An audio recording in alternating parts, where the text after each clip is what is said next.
"I want pancakes for breakfast," my dad said as he sat at the kitchen table, setting up his placemat, looking at me expectantly.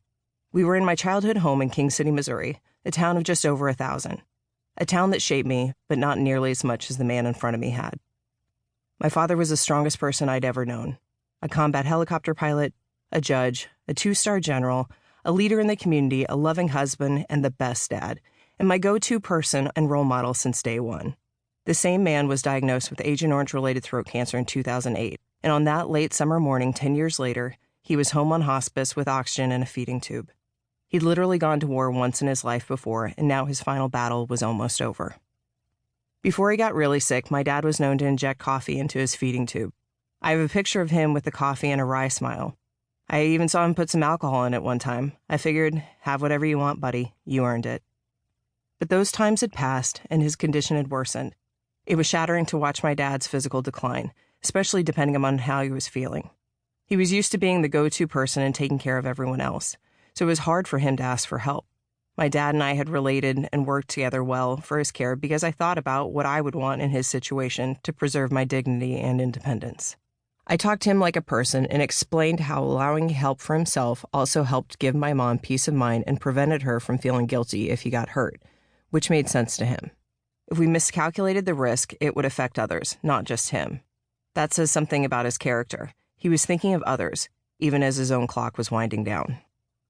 Because of the tumor growing and subsequent feeding tube, on that morning, pancakes were definitely out of the question.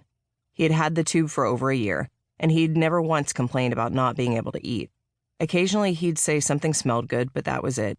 He was usually content holding my baby niece Josie, or JT as he liked to call her during meals. And we had the process down to a system. He liked the formula for the tube heated up for exactly 14 seconds. Feeding tube formula is essentially a protein shake like Ensure. There's a tube that goes down the throat into the stomach. You fill a 50cc syringe with the formula and then inject it into the connector to the tube. The liquid goes straight to the stomach, which is why my dad always wanted it heated up. It upset his stomach if it was cold. After my dad was on hospice, our family had a rule. If you got up in the middle of the night, no matter the reason, you had to check on him. He was on oxygen, and he'd move during his sleep, and frequently his nasal cannula would come out. We took turns making sure he was getting enough oxygen and adjusting if needed. If his oxygen level became too low, he could become foggy and confused. That's why that morning he asked for pancakes despite of the feeding tube.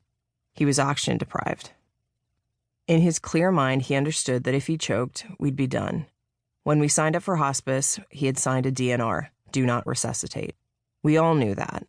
That's why I'd moved home from Queens in New York City for basically the entire summer when that time had come, to help my family care for him, to soak up every last second I could get with my dad. My dad and I were always the type A's in our family, scheduled, regimented people, which I brought with me when I moved back to Missouri for those months when he was on hospice. I'd wake up at 5 a.m. every morning to go to the gym to do my Dutch Kills CrossFit workout that my coach Dom had posted the night before. Disaster could strike at any time during the day, but at least I would have an hour for myself. I'd check on him and make sure his oxygen was in place before I left. Then I'd walk the block to the gym in my hometown, work out, walk back, check on him again, and take a shower. Around then, he'd start to stir. I'd help him with his feeding tube feeding, and then get him into his chair, which is where he'd be for the day. I'd get my laptop and I'd work at the coffee table all day, so I was available to help him if he needed anything. That morning, I came downstairs from the shower when I saw him there, asking for pancakes. He'd beat me to the table that day. "Dad, there's nothing more I want to do in this world than give you pancakes, but you know you can't have them," I said. I meant it, too. He never complained or made any requests, so it just broke my heart that I couldn't give him the one thing he wanted. "If you choke, we're done, and I don't think we're ready to be done yet." "Oh, yes, I can have them," he said. "Matt said I could." Matt, my brother, is a nurse, and he was a huge part of the team taking care of my father. He wasn't there that morning, though, and I knew he didn't give that kind of permission.